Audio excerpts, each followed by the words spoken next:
दोस्तों क्वेश्चन है, एक त्रिभुजाकार मेज की भुजाएं 3:5:7 के अनुपात में है और इसका परिमाप 300 सेंटीमीटर है। इसका क्षेत्रफल ज्ञात कीजिए। दोस्तों आज हम हीरोन के सूत्र से इसका क्षेत्रफल ज्ञात करेंगे। तो त्रिभुज का परिमाप, सबसे पहले हमें त्रिभुज का परिमाप निकालना होगा। त्रिभुज का जो परिमाप निकलेगा, त्रिभुज का जो परिमाप होता है वो होता है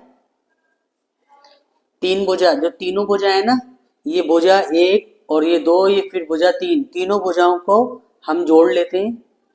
किस तरीके से? इस तरीके से 3x जमा 5x और 7x, यानी तीनों भुजाओं का जो योगफल है वो त्रिभुज के परिमाप के बराबर होगा।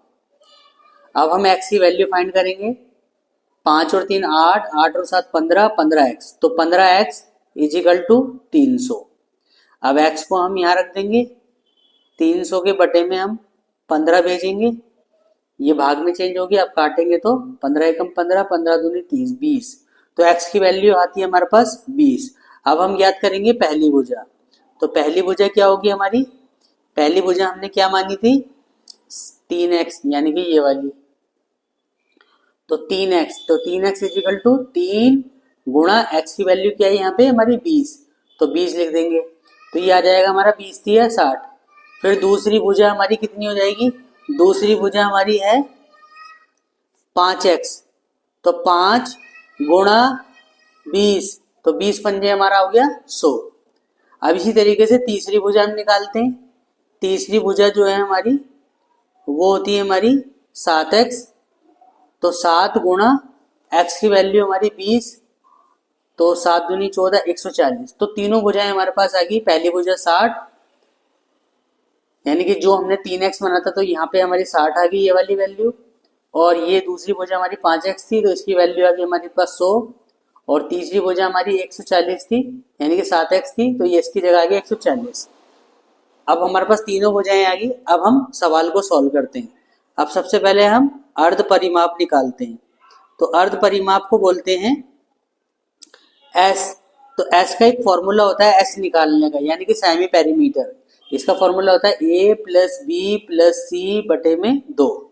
तो A क्या होगी? पहली भुजा, पहली भुजा 60, दूसरी भुजा हमारी 100 और तीसरी भुजा हमारी 140। अब इसके हम बटे में 2 कर देते हैं। तो अब हम इसको सॉल्व करते हैं, तो कितना आता है हमारे पास? 100, 160, 160 और 40, 200 और एक 300, तो 300 बटे में 2।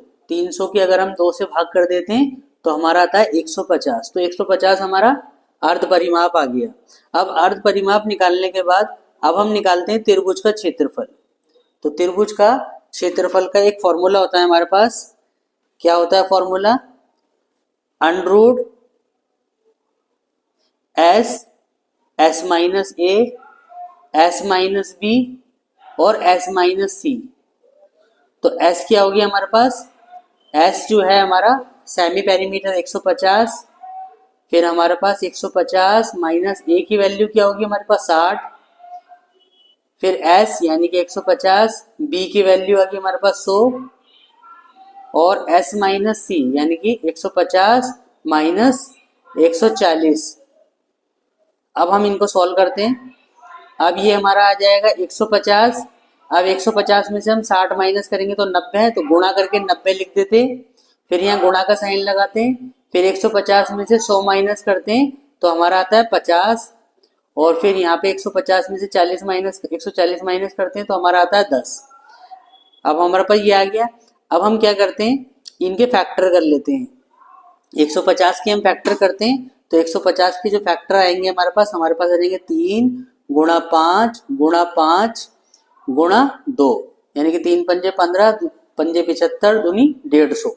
अब इसी तरीके से 90 के फैक्टर करते हैं। 90 के फैक्टर करते हैं, पहले आएगा हमारे पास 2, फिर आ जाएगा 3, 2 तिया 6, 6 पंजे 30 और 30 तिया 90। अब इसी तरीके से हमारे 50 के फैक्टर करेंगे हम। 50 के फैक्टर हो जाएंगे 5 गुणा 5, यानी 5 पंजे 25 दूनी 50। और इसी तरीके 10 के फैक्टर हो जाएंगे। 10 के फैक्टर आ जाएंगे हमारे पास 2 पंजे 10। अब इसी तरीके से सभी संख्याओं के हमने फैक्टर कर लिए। अब हम इस फैक्टरों में से कॉमन देखते हैं कि जो कॉमन है। जो कॉमन है उसे हम बाहर ले लेते हैं। पहला है 5 कॉमन है, 5 बाहर आ गया। फिर क्या कॉमन है हमारे पास, फिर ये 3 कॉमन है, फिर ये हमने 3 बाहर ले लिया। फिर यहाँ पे 5 कॉमन है, फिर 5 बाहर ले लिया हमने। फिर यहाँ पे 2 कॉमन है तो 2 बाहर ले लिया हमने। फिर यहाँ पे 2 कॉमन है तो हमने 2 ले लिया बाहर। अब हमारे पास क्या बचा, अब हमारे पास यहाँ पे 3 बचा और यहाँ पे ये सब ले चुके हैं हम, ये 5 बचा, फिर ये 5, तो 1 5 यहाँ पे भी कॉमन आ जाता है हमारा। 1 5 ये 1 5 ये कॉमन आ गया हमारे पास। अब हमारे पास क्या बचता है फिर देखते हैं हम, इस तरीके से टिक करते चलते हैं, इससे हमें आसानी मिलेगी। तो यहाँ पे कुछ नहीं बचता है तो अनरूट में 3 बचता है, तो यानी कि सब कॉमन आ गया, तो सिर्फ संख्या बची हमारे पास 3, तो 3 को अंदर रख लिया। आप सबकी गुणा कर देते हैं, 5 तिया 15, 15 पंजे 75, 75 दूनी 150, 150 दूनी 300 और 300 की 5 से गुणा करेंगे तो 1500, तो 1500 अनरूट 3 सेंटीमीटर की स्क्वायर, तो ये हमारा आंसर आ जाता है। तो त्रिभुज का क्षेत्रफल हम इस तरीके से निकाल सकते हैं।